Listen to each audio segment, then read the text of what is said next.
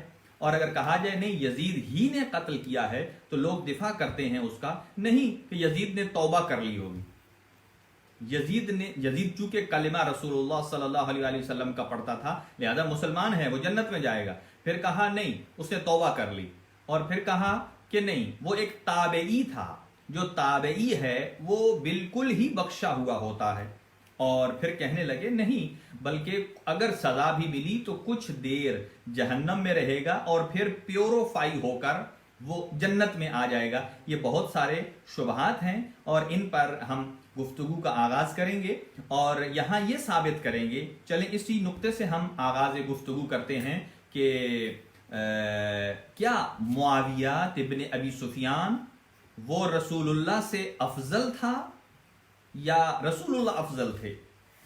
یعنی یہ ایک ایسا سوال ہے کہ کیا وہ اعتراض کہ جو لوگ کرتے ہیں کہ رسول اللہ صلی اللہ علیہ وآلہ وسلم اپنے بعد کسی کو خلیفہ اور جانشین نہیں بنا کر گئے، اس کا مطلب یہ ہے کہ معاویہ ابن ابی سفیان نے اپنے بیٹے کو اپنا خلیفہ بنا دیا، جانشین بنا دیا، یعنی معاویہ ابن ابی سفیان کے نالج میں ہے کہ میں جب جا رہا ہوں، اس دنیا سے اٹھ رہا ہوں، اس امت کو بے لگام نہیں چھوڑنا ہے، کوئی نہ کوئی ان کا سربراہ مقرر کر کے جانا ہے۔ تو العیاذ باللہ کیا یہ توہین رسالت کے زمرے میں نہیں آتا کہ ایک وہ شخص کہ جس کے جو ام المومنین کا جس کے قتل میں اس کے شواہد موجود ہوں، کیا توہین رسالت کا مرتکب نہیں ہے؟ اور اگر معاویہ کو اتنا سینس تھا کہ میں نے اپنے بعد خلیفہ بنانا ہے، اور یہی اساسی شرط تھی صلح امام حسن مجتبی علیہ الصلوۃ والسلام کی کہ میرے بعد تم یزید کو اپنا خلیفہ نہیں چنو گے، اس نے مان کر اور پھر اس کا انکار کیا۔ تو جب رسول اللہ کو علم نہیں تھا، جب سقیفہ بنی سعدہ میں لوگ بیٹھے اور رسول اللہ صلی اللہ علیہ وآلہ وسلم کے جنازے کو چھوڑ دیا گیا 3 دن تک، ان کے نزدیک جنازے رسول کی اہمیت نہیں تھی بلکہ خلیفہ بنانا زیادہ مقدم تھا۔ اس کا مطلب ہے جو اس نظریے کا قائل ہے العیاذ باللہ ثم العیاذ باللہ، وہ توہین رسالت کا مرتکب ہے۔ وہ حضرت رسول اللہ صلی اللہ علیہ وآلہ وسلم کو اتنا بابصیرت بھی نہیں سمجھتا کہ جن کو اللہ نے آخری نبی قرار دیا ہے۔ آپ ختم نبوت کی تو بڑی کانفرنسیں کرتے ہیں، لیکن یہ نہیں بتاتے کہ ختم نبوت کہاں ہوئی ہے۔ مکتب اہل بیت کا عقیدہ امامت سب سے بڑی دلیل ہے ختم نبوت کی، کہ نبوت جب تمام ہوئی تو آپ نے اپنی نبوت کے اختتام پر امیر المومنین علی ابن ابی طالب علیہ الصلوۃ والسلام کو اپنا جانشین مقرر کیا۔ تو پہلا سوال یہ ہے، آپ سوچئے گا، ذرا ٹھنڈے مزاج سے سوچئے گا، کیا معاویہ ابن ابی سفیان وہ زیادہ سمجھدار تھا کہ آپ نے اسے کاتب وحی کہا، آپ نے اسے اس لائق سمجھا کہ جو بات سرکار دو عالم کو العیاذ باللہ، جو سرکار دو عالم کو تو ہذیان کی حد تک باتیں کہتے رہے، لیکن یہ جو کیا یہ ان سے افضل ہے؟ نہیں۔ اب سنیے گا، میں انہی جملوں کو آگے بڑھاؤں گا، اور سب سے پہلے میں یہ چاہتا ہوں کہ آپ کی خدمت میں وہ آخری کلمات پیش کروں کہ جو معاویہ ابن ابی سفیان نے آخری لمحے میں جن کلمات کو انتخاب کیا اور کہا کہ میں کس طرح اپنے بیٹے کو اپنا جانشین بنا رہا ہوں، اور جب ایک مرض میں مبتلا ہوا معاویہ ابن ابی سفیان پھر مد نظر رکھیے میرے موضوع کا میرا عنوان جو ہے وہ ہے امامت اور ولایت، اور میں نے اس کا آغاز کیا ہے واقعہ کربلا سے، یعنی واقعہ کربلا میں وہ تمام تر شواہدات موجود ہیں۔ چونکہ خلفائے راشدین میں امام حسن مجتبی علیہ السلام تک تو لوگ خلیفہ راشد مانتے ہیں، لیکن اس کے بعد یزید کو خلفائے راشدین میں ہمارے اہل سنت برادران شامل نہیں کرتے ہیں۔ کیوں؟ اس لیے کہ کردار یزید یہ اسلام کے دامن پر ایک ایسا سیاہ دھبا ہے کہ اگر یہ اسلام کے لباس پر لگ جائے، اسلام کے دامن پر لگ جائے تو اسلام بدنما ہو جائے۔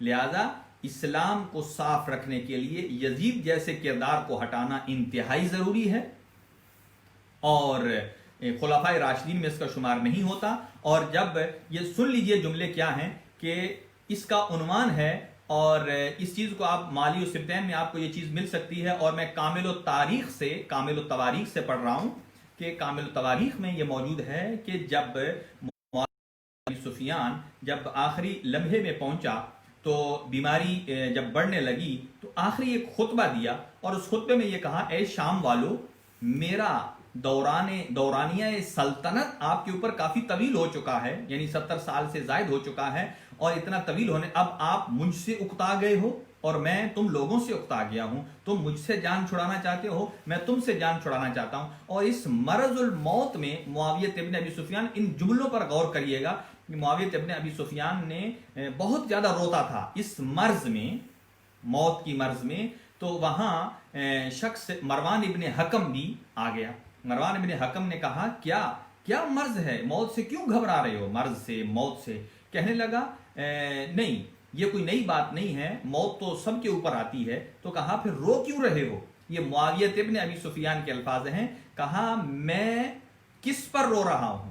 کہا میں اپنی موت پر نہیں رو رہا، میں اپنی زندگی پر رو رہا ہوں۔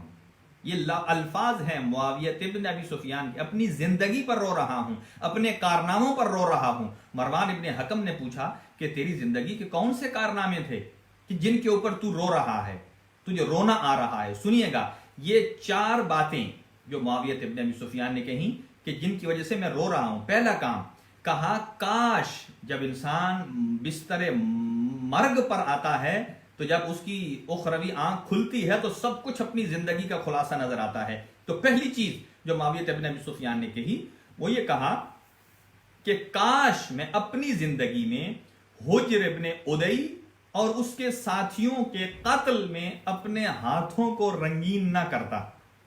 حجر ابن عدی کون ہے؟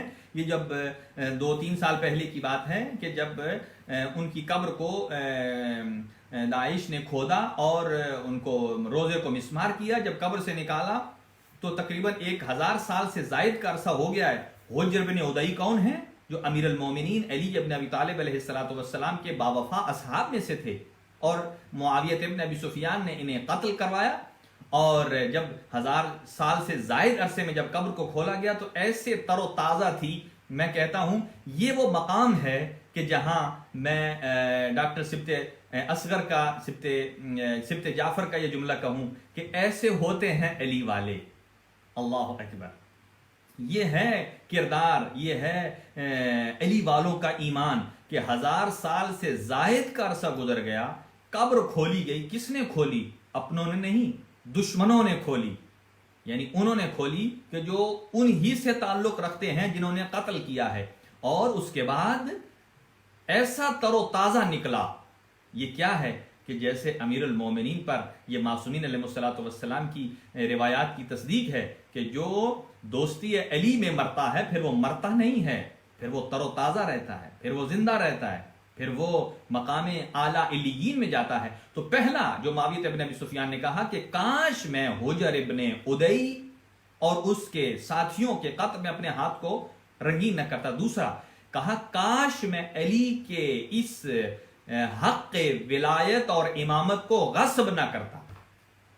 میرے ناظرین محترم، میں آپ سے گزارش کروں گا میری ان جملات کو غور سے سماعت فرمائیے کہ معاویہ ابن ابی سفیان نے کہا کاش میں علی کے حق کو غصب نہ کرتا۔ کون سا حق؟ حق خلافت۔ یعنی کہ حضرت امیر المومنین کے ہاتھ پر جب اہل مدینہ نے بیعت کی، تمام عالم اسلام نے بیعت کی، 7 ماہ تک، 7 مہینے تک امیر المومنین علی ابن ابی طالب علیہ السلام نے انتظار کیا اور معاویہ کے پاس پیغام بھیجتے رہے، اور معاویہ انکار بیعت امیر المومنین کرتا رہا۔ اب مجھے بتائیے کہ جو امیر المومنین کی بیعت کا انکار کرے وہ کس زمرے میں آتا ہے؟ کیا حضرت امیر المومنین صحابی رسول کے عنوان میں نہیں آتے؟ کیا خلیفۃ المسلمین کے عنوان میں نہیں آتے؟ چاہے آپ اللہ کا خلیفہ کہیں تو بھی علی اللہ کا خلیفہ ہے، اگر مسلمانوں کا خلیفہ کہیں تو بھی انہوں نے بنایا، بیعت کی ہے۔ اس لیے کہ خلیفہ ثالث کے بعد اگر معاویہ ابن ابی سفیان اس قدر پاپولر اور مقبول ہوتے تو لوگوں کو چاہیے تھا علی کو چھوڑ کر معاویہ ابن ابی سفیان کے ہاتھ پر بیعت کر لیتے۔ معاویہ ابن ابی سفیان کے ہاتھ پر بیعت نہ کرنا اہل مدینہ کا اور امیر المومنین کے ہاتھ پر بیعت کرنا یہ دلالت کرتا ہے کہ اس وقت یعنی کہ خلافت اسلامیہ کے مطلق العنان حاکم کا نام امیر المومنین علی ابن ابی طالب علیہ السلام ہے، اور ان کے مقابل میں 7 سال تک بغاوت کی۔ یہ 2 الفاظ زیر غور رہیں، ہماری زیر بحث بھی رہیں گے۔ بیعت میں اور بغاوت میں فرق ہے۔ 7 مہینے تک بغاوت کی، بیعت سے انکار کیا، لیکن علی ابن ابی طالب نے قتل کا حکم نہیں دیا، اور اس کے برعکس جیسا ہی معاویہ ابن ابی سفیان مرتا ہے تو یزید نے امام حسین علیہ السلام کے بارے کہا کہ بیعت لو، اور اگر نہ کریں پس و پیش سے کام لیں تو سر اڑا دو۔ یعنی یہ فرق ہے کس میں؟ یزید کے خانوادے میں اور حسین کے خانوادے میں۔ حسین کا خانوادہ وہ ہے 7 مہینے تک بغاوت کی، حاکم شام نے انکار بیعت کیا امیر المومنین کا، لیکن امیر المومنین نے قتل کا فتویٰ نہیں دیا۔ ہاں، دوسری حسرت، تیسری حسرت، پہلی کاش میں حجر ابن ادئی اور اس کے ساتھیوں کو قتل نہ کرتا، دوسرا کاش میں علی کے حق کو غصب نہ کرتا۔ یہ کس کے جملے ہیں جو ابھی ابھی شامل ہو رہے ہیں؟ کہ یہ امیر المومنین کے بارے میں جملے ہیں معاویہ ابن ابی سفیان کے، جو بستر مرگ پر ہے۔ کہا کاش میں امیر المومنین کے حق کو غصب نہ کرتا۔ وہ حق کون سا ہے؟ وہ حق خلافت ہے، وہ حق امامت ہے، کہ جب علی نے مجھے بھیجا تھا بیعت نامہ تو مجھے قبول کر لینا چاہیے تھا۔ اور تیسرا کہا کہ کاش میں علی سے جنگ نہ کرتا، کاش میں علی سے جنگ صفین کا میدان نہ سجاتا۔ اور باقی بھی جو جنگیں ہوئی ہیں، چاہے جنگ جمل ہوئی ہے یا خوارج ہوئی ہے، وہ انہی سے نکلے ہوئے ہیں۔ کاش میں علی سے جنگ نہ کرتا۔ اور پھر آخری جملہ اسی بستر بیماری پر مروان سے کہا کاش میں امت محمدیہ کے سر پر، یہ کون کہہ رہا ہے؟ معاویہ ابن ابی سفیان، کاش میں امت محمدیہ کے سر پر یزید جیسے کو مسلط نہ کرتا۔ اللہ اکبر! یعنی یہ جملہ بتاتا ہے میرے عنوان ہے خلافت اور امامت اور ولایت از نظر قرآن اور از نظر تاریخ دیکھ لیجئے۔ یہ خود جملے معاویہ ابن ابی سفیان کے بتاتے ہیں کہ معاویہ ابن ابی سفیان نے یزید کو امت محمدیہ پر مسلط کر کے درست فیصلہ نہیں کیا، جو خود اس کے اپنے لیے رونے کا باعث بن رہا ہے۔ اور دوسرا، امیر المومنین کے حق خلافت کا انکار کر کے وہ جانتا تھا کہ اگر کوئی لائق خلافت ہے تو صرف اور صرف یہی خاندان ہے جو خاندان رسول اللہ صلی اللہ علیہ وآلہ وسلم ہے۔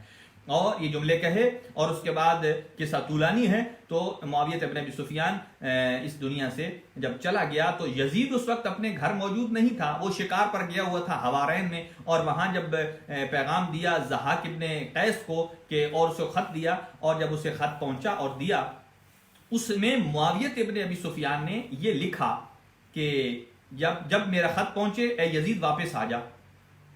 اچھا، جو معاویہ ابن ابی سفیان نے یزید کے بارے میں جو وصیت لکھی اس میں کیا تھا؟ کہا تیری حکومت کو جن افراد سے خطرہ ہے وہ 4 افراد ہیں، اشراف قریش ہیں، اشراف مدینہ ہیں، 4 ہیں۔ اب اندازہ لگائیے، یہاں میں آپ کی خدمت میں یہ انالیسز رکھ رہا ہوں جو میرے نئے دوست ہمارے ساتھ جوائن کر رہے ہیں، اہل تسنن سے ہیں یا جو سمجھنا چاہتے ہیں کہ ہم واقعہ کربلا کو کیوں اتنی اہمیت دیتے ہیں، ہم کیوں کہتے ہیں کہ حسین زندہ باد ہے، حسین ان خلافت اور امامت کے تمام تر معیارات پر پورا اترتے ہیں، بلکہ بقول رسول اللہ صلی اللہ علیہ وآلہ وسلم، نص رسول کے مطابق کہ امام حسن مجتبی کے بعد امام حسین علیہ السلام امام برحق ہیں، اور جو ان کے مقابل میں آئے وہ برحق نہیں ہے، وہ برباطل ہے۔ تو معاویہ نے کہا 4 اشخاص کے بارے میں تجھے وصیت کرتا ہوں، کون؟ سنیے گا، ایک خلیفہ اول کا بیٹا عبد الرحمن ابن ابی بکر، دوسرا خلیفہ ثانی کا بیٹا عبداللہ ابن عمر، اور تیسرا عبداللہ ابن زبیر جو خلیفہ اول کا نواسا ہے اور ام المومنین حضرت عائشہ کا بھانجا ہے، اور چوتھے خلیفہ حضرت امیر المومنین کے فرزند حضرت امام حسین ابن علی۔ تو اس کا مطلب یہ ہے، دیکھ لیجئے، معاویہ ابن ابی سفیان جو لوگ خلفائے راشدین کو مانتے ہیں وہ اس بات کو غور سے سنیے کہ معاویہ ابن ابی سفیان خلیفہ اول کا دوست نہیں ہے، معاویہ ابن ابی سفیان وہ خلیفہ ثانی کا دوست نہیں ہے، وہ خلیفہ چہارم کا دوست نہیں۔ کیوں؟ وہ اپنے بیٹے کو کہہ رہا ہے کہ یہ جب مل جائیں یہ تمہاری حکومت کے لیے خطرہ ہیں، ان کی گردن اڑا دو۔ اس لیے معاویہ ابن ابی سفیان میں یہ خط آپ کو ملے گا، آپ کو تاریخ کی کتابوں میں موجود ہے، تاریخ تبری میں دیکھ سکتے ہیں، اور یہ کہا یہ خطرہ ہیں، جیسے ہی ملیں ان سے ان کا سر اڑا دو۔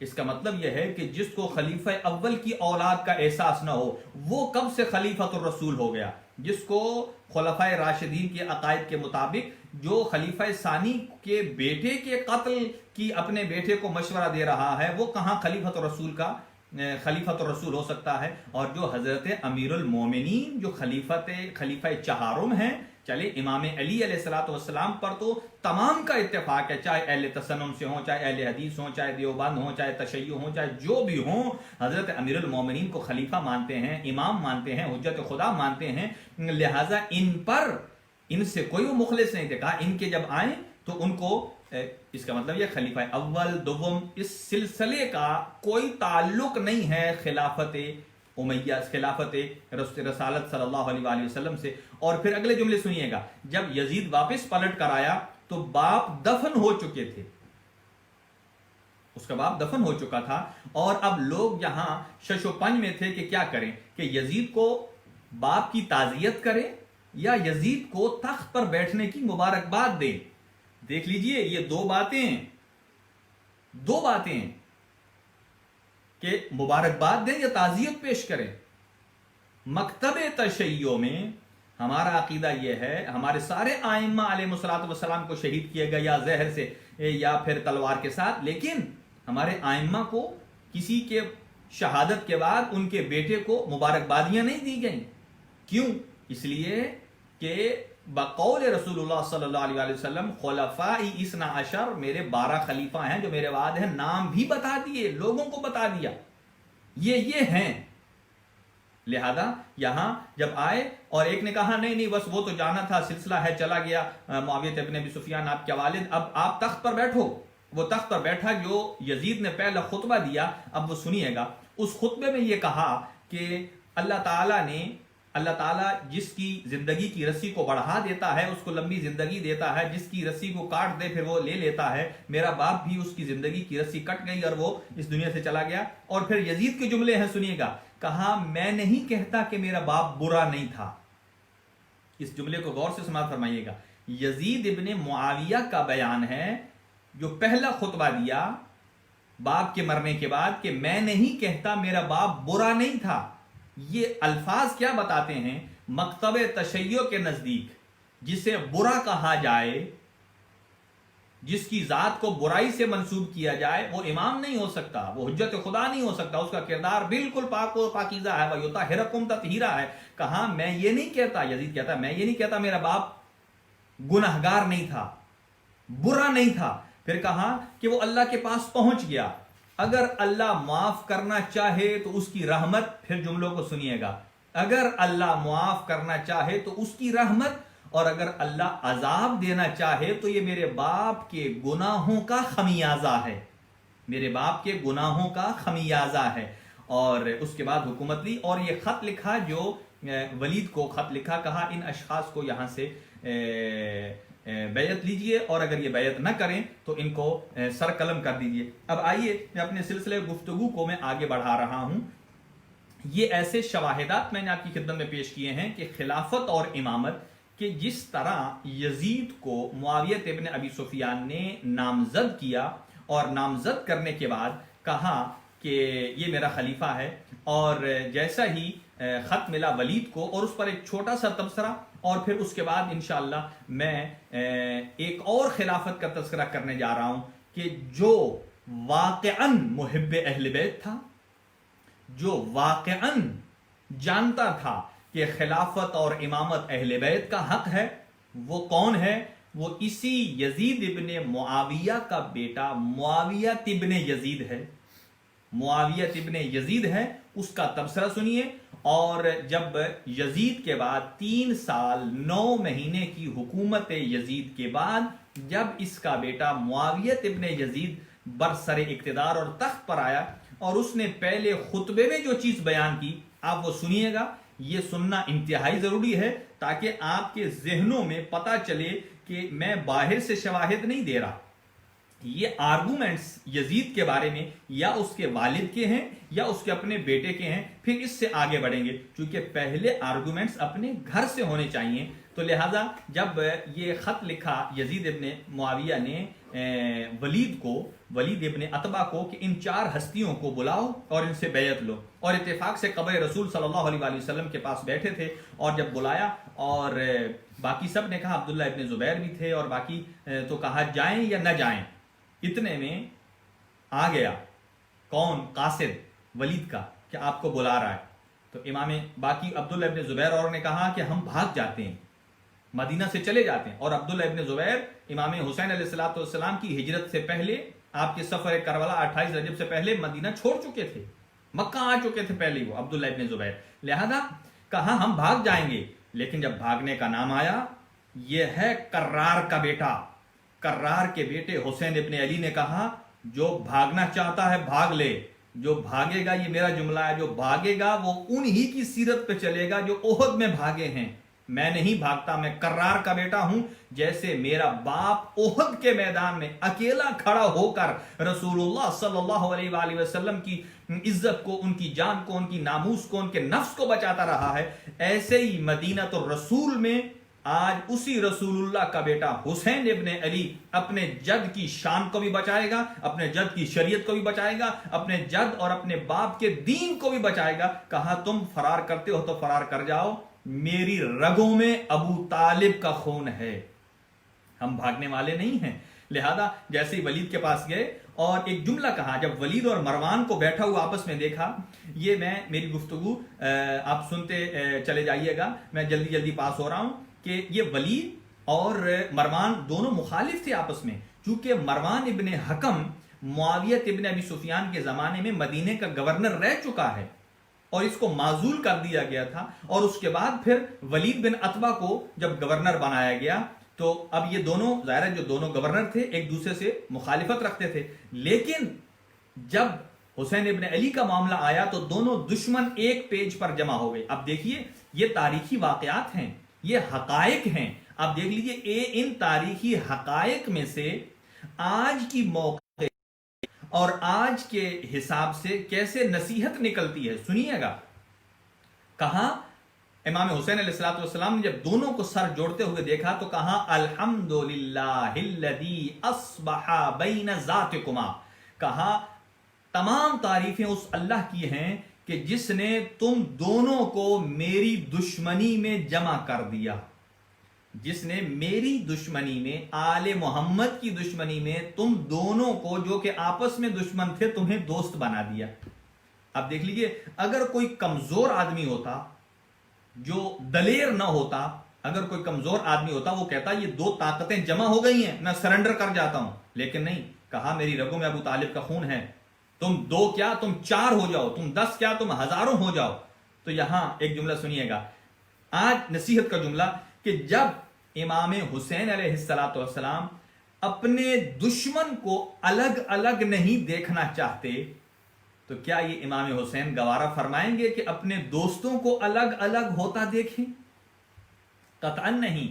جب امام حسین اپنے دشمن کو اکٹھا دیکھنا چاہتے ہیں تو منشائے امام حسین یہ ہے کہ اپنے چاہنے والوں کو، اپنے محبین کو، ولایت امیر المومنین کا پرچار کرنے والوں کو، ولایت امیر المومنین پر ایمان لانے والوں کو، محبت اہل بیت اختیار کرنے والوں کو، سب کو ایک پیج پر امام حسین دیکھنا چاہتے ہیں۔ اور یہی وجہ ہے کہ اس وقت 3 ایسی چیزیں ہیں کہ جن کی وجہ سے پوری ملت تشیع متحد ہے۔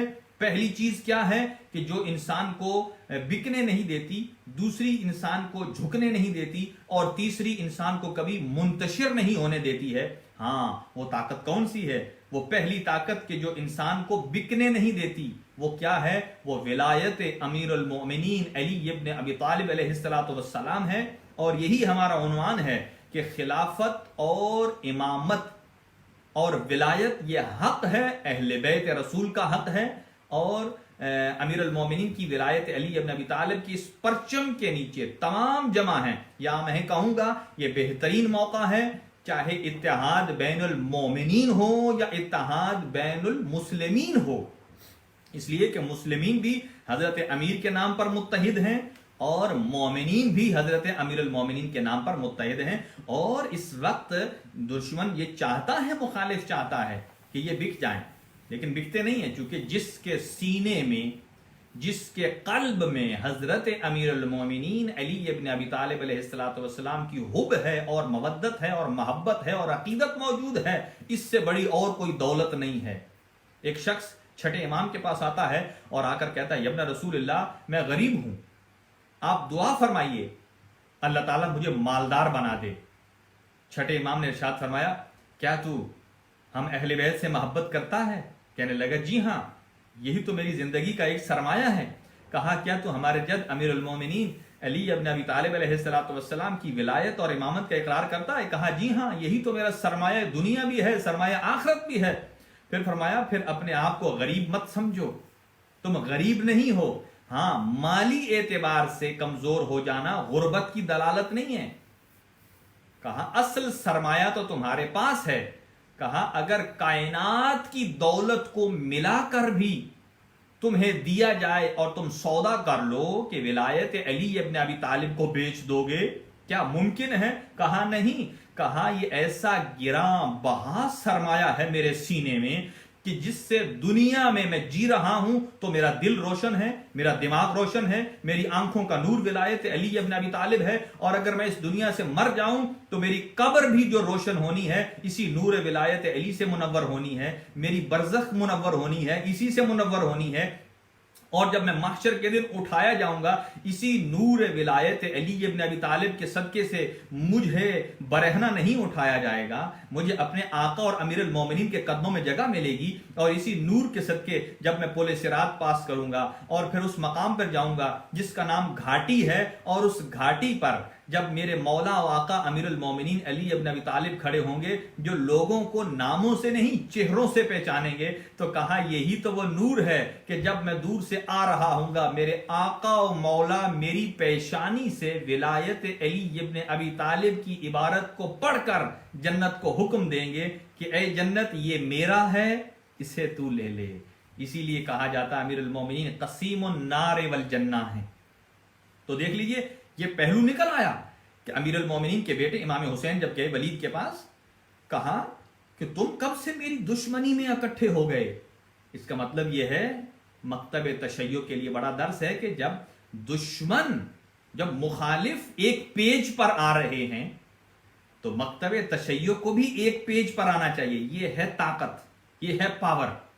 اور دوسری چیز عزاداری سید الشہداء ہے کہ عزاداری سید الشہداء انسان کو کبھی جھکنے نہیں دیتی، کیونکہ ایک ہی نعرہ ہے امام حسین کا، ہیہات من الذل، ہیہات من الذل۔ کہا، ذلت کی زندگی سے عزت کی موت اچھی ہے۔ ذلت کی زندگی کیا ہے؟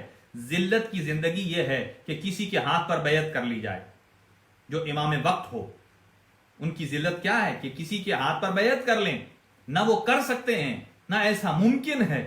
کیوں؟ امام ہے، چاہے ٹکڑے ٹکڑے ہی کیوں نہ ہو جائے. میں کہتا ہوں جب امام کے ماننے والے ایسے تھے، جب کربلا میں جب معلوم ہوا کہ امیر المومنین کا یہ فرزند ہم پر مطمئن نہیں ہے، علی کی بیٹی مطمئن نہیں ہے، تو تمام اصحاب نے حبیب ابن مظاہر کی سربراہی میں جناب زینب کبریٰ سلام اللہ علیہا کے دروازے کے خیمے کے دروازے کے سامنے اپنی تلواروں کو پھینک دیا اور کہا اے آقا، اگر علی کی بیٹی مطمئن نہیں ہے ہم سے، ہماری تلواریں حاضر ہیں، ہمیں انہی تلواروں سے 1000 مرتبہ کاٹا جائے، 1000 مرتبہ زندہ کیا جائے، حتیٰ 1000 مرتبہ مارنے کے بعد دوبارہ زندہ کیا جائے، پھر بھی ہم آپ کے راستے سے جدا ہونے کو تیار نہیں ہیں، جدا ہونے کو تیار نہیں. یہ عزاداری یہ سید الشہداء ہے اور عزاداری کے ارکان ہیں. انشاءاللہ آج وقت نہیں ہے، کل عرض کروں گا. عزاداری کے ارکان یہ تمام کے تمام ارکان ہیں کہ اپنے آپ کو عزادار بنانا، رونے والی کیفیت پیدا کرنا، اپنے گھر فرش عزا بچھانا، پڑھنے والے کا پڑھنا عزاداری ہے، سننے والا بھی عزادار ہے، پڑھنے والا بھی عزادار ہے، انتظام کرنے والا بھی عزادار ہے، اور نوحہ پڑھنے والا بھی عزادار ہے، ماتم کرنے والا بھی عزادار ہے، سینہ کوبی کرنے والا بھی عزادار ہے، نوحہ خوانی مرثیہ خوانی کرنے والا بھی عزادار ہے. یعنی یہ تمام کی تمام. اور اس وقت تو یہ کیفیت ہے کہ پورا سوشل میڈیا عزادار ہے.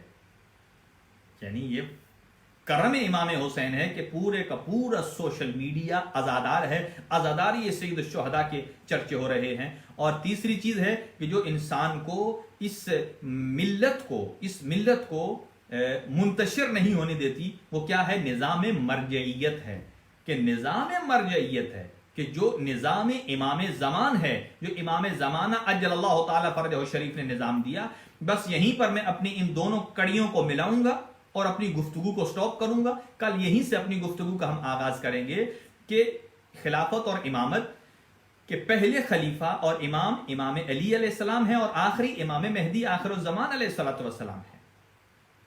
کہ جیسا کہ ہم رسول اللہ کو کہتے ہیں کہ صلی اللہ علیہ وآلہ وسلم اپنے بعد علی کو جانشین بنا کر گئے ہیں، ملت کو بغیر کسی سربراہ کے نہیں چھوڑ گئے، بغیر نظام کے نہیں چھوڑ گئے، نظام امامت دیا ہے، نظام ولایت دیا ہے. تو یہی اعتراض اگر اجتہاد نہ ہو، نظام مرجعیت نہ ہو، تو وہی بات امام زمان اجل اللہ تعالی فرجہ شریف پر آتی ہے. کیا امام زمان جب جا رہے تھے غیبت میں، غیبت کبریٰ میں، غیبت صغریٰ میں، غیبت صغریٰ کے بعد غیبت کبریٰ میں، اگر امام زمان اپنی غیبت میں جانے کے بعد اگر نظام انٹروڈیوس نہیں کرا کر گئے، تو پھر وہی سوال پلٹ کر آئے گا جو رسول اللہ صلی اللہ علیہ وآلہ وسلم کے پاس آتا تھا کہ رسول اپنا جانشین نہیں بنا گئے، رسول اپنا انتظام نہیں دے گئے. تو مکتب تشیع اس بات پر ایمان رکھتا ہے جیسا کہ رسول اللہ صلی اللہ علیہ وآلہ وسلم اپنے جانے کے بعد امت کو ایک نظام دے کر گئے ہیں، نظام امامت ہے، نظام ولایت ہے. اور اگرچہ چند دنوں کے لیے بھی رسول اللہ کو شہر سے باہر جانا ہوتا تھا تو علی ابن ابی طالب کو اپنا نائب مقرر کر کے جاتے تھے. تو جیسے رسول اللہ اب ایک نظام دے کر گئے ہیں امت کو، امامت کا، ولایت کا نظام دے کر گئے ہیں، وہ نظام چلتے چلتے جب امام مہدی اجل اللہ تعالی فرجہ شریف پر آ کر پہنچا ہے، اب یہی نظام اگر امام زمانہ غیبت کبریٰ میں جا رہے ہیں اور اگر امام امت کو نظام کے بغیر چھوڑ کر جا رہے ہیں، تو پھر یہاں کوئی سکم نظر آئے گا، کوئی عیب نظر آئے گا. لیکن ہم ان لوگوں کو یہ بتانا چاہتے ہیں کہ امام زمانہ غیبت کبریٰ میں جانے سے پہلے امت کو بے مہار چھوڑ کر نہیں، یہ ایک نظام دے کر گئے ہیں. وہ نظام کون سا ہے؟ وہ نواب کا نظام ہے، وہ نائبین کا نظام ہے، جو امام زمانہ کی جانب سے ان کی روایات کو پیش کرتے ہیں، ان کے مکتب کا دفاع کرتے ہیں. ان کے مکتب یعنی یہ ایک بڑا فضل ہے کہ اللہ تعالیٰ نے مراجع عظام اور صاحبان علم کو اس قدر مقام دیا کہ وہ مکتب امام زمان کا دفاع کر سکیں. اور یقیناً امام زمان ان کے پشت پناہ بھی ہیں. اور اسی جملے کو میں کلوز کروں گا کہ سقیفہ والوں کا کوئی نمائندہ نہیں ہے جو امت کو مہار کر سکے، امت کو مہار کر سکے. لیکن غدیر کا نمائندہ آج موجود ہے امام زمان اجل اللہ تعالی فرجہ شریف کی شکل میں. خداوند عالم امام زمان کو اذن ظہور عطا فرمائے اور اس دنیا کو عدل و انصاف سے پر فرمائے. اور بس اسی جملے پر آ کر اختتام کر رہا ہوں. کل یہاں سے شروع کروں گا. جب امام ولید کے پاس پہنچے کہا میری دشمنی میں تم دونوں اکٹھے ہو گئے. الحمدللہ یعنی الحمدو کا لفظ استعمال کیا. الحمدللہ تم دونوں میری دشمنی میں اکٹھے ہو گئے. اور دشمنی میں اکٹھا ہونا یہ جب امام حسین اپنے دشمن کو الگ الگ نہیں دیکھنا چاہتے تو امام حسین اپنے چاہنے والوں کو بھی الگ چاہتے. یہی وجہ ہے, یہی خوبصورتی ہے اس صف عزا کی. اس صف عزا میں جب ذکر ابی عبداللہ الحسین ہوتا ہے تو ہر آنکھ نم ہو جاتی ہے, ہر آنکھ اشکبار ہو جاتی ہے. اور امام حسین علیہ السلام کے اس پورے سفر کربلا میں اور جیسے ہی محرم کا چاند نظر آیا, جیسے ہی محرم کا چاند نظر آیا ہر آنکھ اشکبار ہے. اور جہاں جہاں تک یعنی اگر آپ کو کبھی آپ دیکھیں کہ آپ کے اوپر ایک کیفیت طاری نہیں ہو رہی جس سے آپ مظلوم کربلا کے لیے گریہ کر سکیں, آپ اپنی آنکھوں کو بند کر لیجئے, اپنے آپ کو کربلا لے جائیے اور اپنے آپ کو مدینہ لے جائیے. یہ سوچئے کہ حسین ابن علی ابھی سفر میں ہیں, یہ کاروان ابھی سفر میں ہے. کل میں نے روانگی کے جملے جہاں چھوڑے تھے وہیں سے آگے بڑھاؤں گا تاکہ ایک نئی نسل آ گئی ہے, ہمارے نوجوانوں کو معلوم ہو کہ ایک یہ مصائب کا ایک تسلسل ہے. ایک تسلسل سے ہم مصائب کو پیش کرتے ہیں تاکہ جی بھر کر گریہ بھی ہو جائے, عزاداری سید الشہداء بھی ہو جائے, ہماری مغفرت کا سامان بھی ہو جائے اور ہمارے دلوں سے گناہوں کا بوجھ بھی اتر جائے. اور حسین نے مدینہ چھوڑا, کس حال میں چھوڑا مدینہ؟ آج حضرت مسلم کے مسائب کو ٹچ دوں گا. کس حال میں چھوڑا؟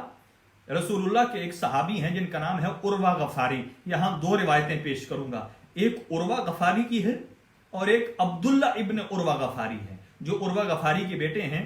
عروہ غفاری جب ان کی عمر 97 سال یا 95 سال تھی جب یہ قافلہ حسین ابن علی 28 رجب کی رات کو, نہ جانے اس خاندان کو آدھی رات کا وقت کیوں پسند تھا, نہ جانے اس خاندان کو آدھی رات کا وقت کیوں پسند تھا کہ زہرا کا جنازہ نکلا تو آدھی رات کو, زہرا اپنے بابا کی قبر پہ جاتی تھی آدھی رات کو.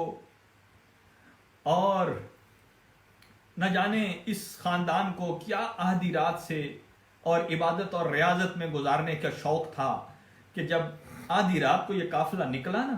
عروہ غفاری جو 97 برس کے ہیں اور اتنے بہرے ہو چکے ہیں, روایت کے الفاظ یہ ہیں لا یسمع صوت الرعد, کہ اتنے بہرے ہو چکے تھے اپنے کانوں سے بادل گرجنے کی آواز کو نہیں سن سکتے تھے.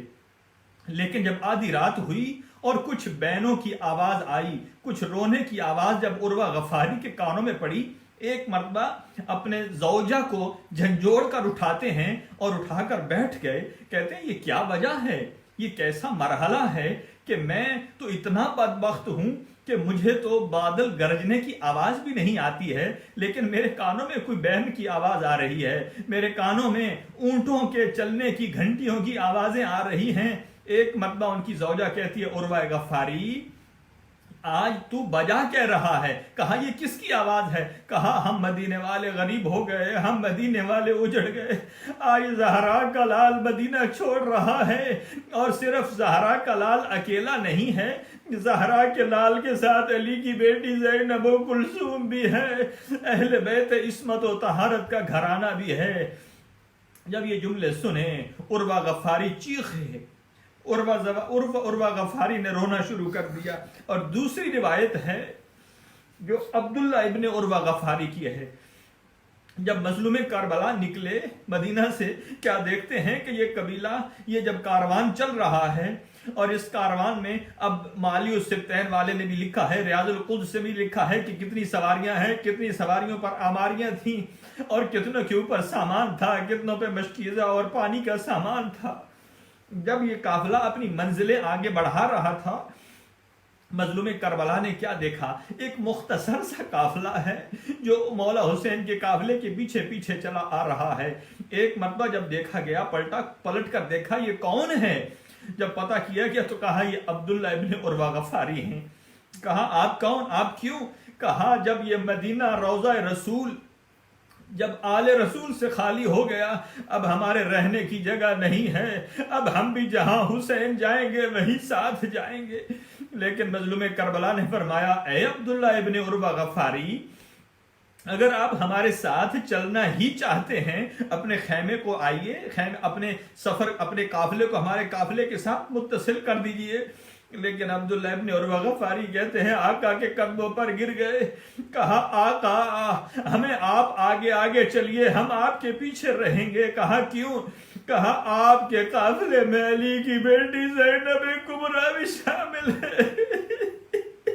میں کہوں گا اے عروہ غفاری، تو کتنا غیور ہے، تو کتنا اولاد رسول کا احترام کرنے والا ہے۔ آج تو حسین موجود ہیں، عباس موجود ہیں، سجاد موجود ہیں، اور محمد موجود ہیں، لیکن تو اتنا احترام کر رہا ہے۔ کاش تو 11 محرم کو ہوتا اور دیکھتا جب علی کی بیٹی نظرت یمیناً و شمالا، کبھی دائیں دیکھتی ہے کبھی بائیں دیکھتی ہے، اور ایک مردہ پکار کر کہتی ہے کہاں ہو میرے شاہ سوارو۔ جب میں مدینہ سے نکلی تھی کبھی عباس آگے بڑھ کر سہارا دیتے تھے، کبھی عباس نے زانو طے کیا، علی اکبر نے بازو کو تھاما، مظلوم کربلا نے آباری کو ہاتھ رکھا۔ اجرکم علی اللہ، گریہ ہو گیا، ہماری عبادتیں قبول ہو گئیں، لیکن عزادارو ابھی تک دل مطمئن نہیں ہے۔ دل چاہتا ہے کہ مصائب اہل محمد کو تفصیل سے بیان کیا جائے۔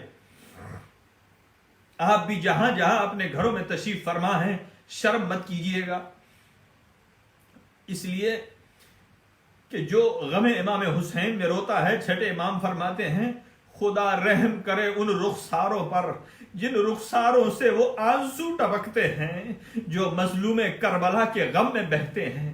بس جب امام حسین جب مکہ سے نکلے، بس ایک یہ روایت سن لیجئے، یہیں پر تمام کروں گا۔ آج شب 2 محرم ہے نا، اور یہ قافلہ حسینی کا پہلا شہید مسلم ابن عقیل جب مکہ سے نکلے ہیں، اور جب ایک مقام کا نام ہے منزل ثعلبہ، جب مظلوم کربلا منزل ثعلبہ پر پہنچے اور ایک مرتبہ کیا دیکھا کہ امام حسین علیہ السلام نے کسی کے سلام کا جواب دیا، فرمایا علیک السلام یا مسلم ابن عقیل۔ ایک دفعہ مولا عباس نے پوچھا آقا یہ کیسا مرحلہ ہے؟ آپ نے فرمایا یہاں سواریوں کو روک